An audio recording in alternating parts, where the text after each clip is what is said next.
and welcome back to Throwback Thursdays. And this is kind of a 2-in-1. This is a follow-up to a previous Throwback Thursday that I had done, because I did have some questions on there. I had folks asking, as I was reviewing Laser X, if Laser X is such a bad system, then tell me what makes a laser tag system good. So I started thinking about all the things that I like about systems that aren't this, and what makes them better, and why they need to come back, or someone needs to introduce something like that.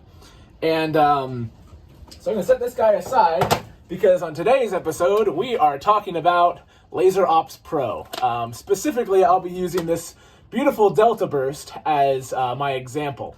Now, my initial reception for Laser Ops Pro was not positive either. It's not I just have a case of the Debbie Downers or the things were better back in my day, 15 miles uphill both ways in the snow kind of stuff. No. I was really bummed because the way that the system appeared and the fact that it's made by Nerf and just the layout of everything, I was really excited for this to be the next evolution and to be reverse compatible with all of my old Nerf brand laser tag products that I have in spades. I have Nerf Phoenix LTX blasters, 4 crates full of them. There's 24 of those. I still use those to this day for group laser tag games. The LTAR, or Laser Tag Augmented Reality system, which came after that, had a couple flaws, but still a good system, and again, compatible with the LTX. And then even before both of those, the LTTO, or Laser Tag Team Ops. Nerfers may know it from the Tag Master Blaster, the big ol' TMB with its massive lenses up front and the ability to fire a rocket that you pumped the buttstock for. So cool. These products all far exceed what Laser X is capable of doing for several reasons. And as much as it pains me to do it, so does this. And this was available on store shelves the same time Laser X came out. But for whatever reason, people bought Laser X in spades, and I imagine if they were buying these in spades, Nerf would have kept making it. But as far as I know, these aren't available anymore. And it's kind of a bummer. But anyway, so the Delta Burst. This is the rifle version from Laser Ops Pro, the first of 2 that came out. The first initial one was the pistol version. This is the Alpha Point. And a 2-pack of Alpha Point blasters was comparable in price to a 2-pack of the Laser X system that came out around the same time. And as much as I griped and complained that Laser Ops Pro wasn't compatible with all my old stuff, it was still better than Laser X, even at the same price. So here's what makes a good laser tag system to me. First, it needs to be able to be disassembled. Because as you'll notice from this nice, admittedly comfortable rifle blaster, I've done a little tinkering on this one. There's a couple other things we've done, but there's a 3D printed part up here that replaces the original iron sights on top of this, and I've been able to mount a red dot sight that I have dialed in to help make this more accurate. Because laser tag is line of sight shooting, so if you're not accurate, then you're not going to be able to hit anything. So very nice, simple mod to this. There is no way I can do that with Laser X. Now why? They're both laser tag, they're both made of plastic, but if I turn both these blasters over, what do you see on this one that you don't see on Laser X? Screws. This can be disassembled, repaired, modified, changed, serviced, all that fun stuff. This is glued together, and the only screw is to get the batteries, which I am in the process of removing on this so I can put it back in its box where it belongs.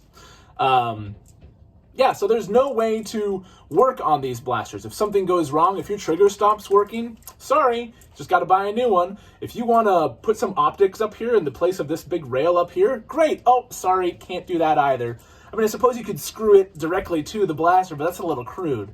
I mean, we've got 3D printing. We are much smarter human beings than we used to be ages ago. If you want to upgrade the optics on this so that way it's not quite so piddly to, I don't know, something a little more substantial, can't. So, just right off the bat, laser tag systems, especially take-home systems like all of these great Nerf blasters behind me should be serviceable, should be able to be opened up, changed, modified, repaired, whatever. To me, that's not just part of a good thing for a toy, it's really good for the hobby too. So yeah, there's strike one against Laser X, and one of the things that I do like, admittedly, about the Laser Ops Pro system. Second, the operating system. If you haven't watched my last video on Laser X, it's a bit of a doozy if you're a fan of that system, because I point out a critical flaw in that system. When you're firing with Laser X, the system is not smart enough to accept hits. So you can shoot, and as long as you lay down on that trigger and, cleanse infidels with infrared light, you can't get hit. Or, if you're getting hit, you can't retaliate. You can't fire back until the sequence of you getting hit is over. And also, while all that's happening, you're getting yelled at by some annoying coach that says, "Get out of here! Go, go, go!" Ugh. So, strike against Laser X. Well, what do you mean? That should be how all laser systems work, right? No. This system, and everything else that I can think of before it, is smart enough to... You can be firing, and it will also still record hits as you're firing. You are not Invincible McGee if you've got an itchy trigger finger.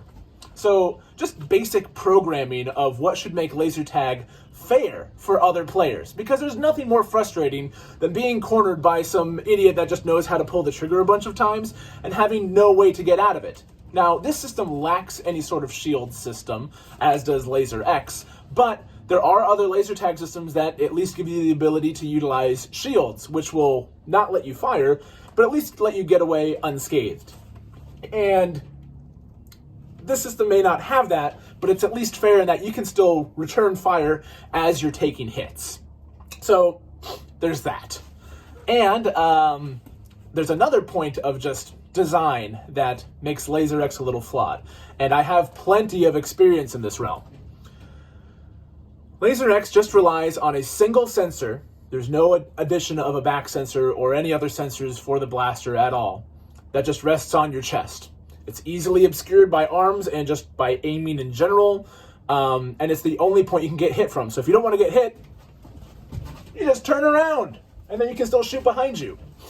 A lot of modern laser tag systems, not all, but a lot of them utilize a domed sensor, and especially, like in this case, it's mounted to the blaster. So if you're firing, doesn't matter what position you're in, if you're laying down prone, if you're standing up, if you're behind a tree, as long as your barrel is visible, so is your ability to get hit. That is fair. That makes things a lot better for just general enjoyment in gameplay. There's nothing more frustrating than trying to hit somebody that's able to hit you, but you can't because they're just standing behind a tree shooting around the corner with it.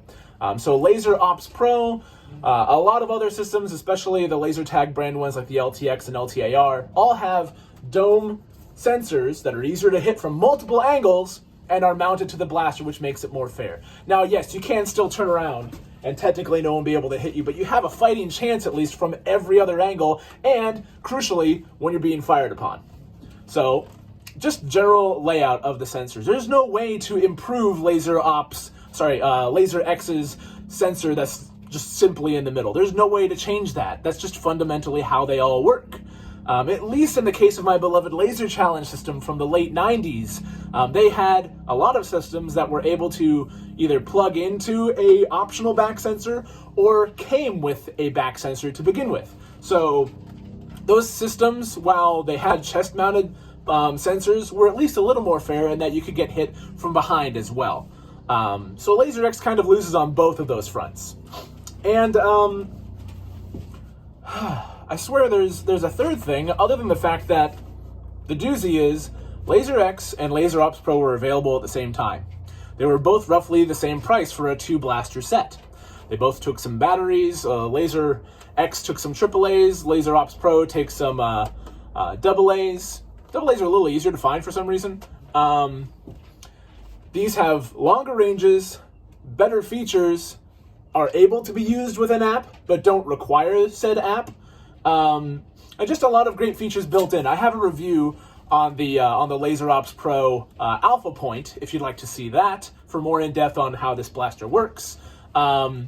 But in general, I just wanted to point out what makes a good laser tag system and what doesn't, i.e. why I don't care for the Laser X. So drop a comment, let me know what you think. Do you agree? Do you disagree? All those fun things that I'm supposed to plug at the end to encourage you to actually give me some feedback so I can know that people are watching, they like it, and I can keep making content. So, yeah, because I'm not sponsored by anybody. I'm in my shed. All these blasters were bought for me, not mailed to me.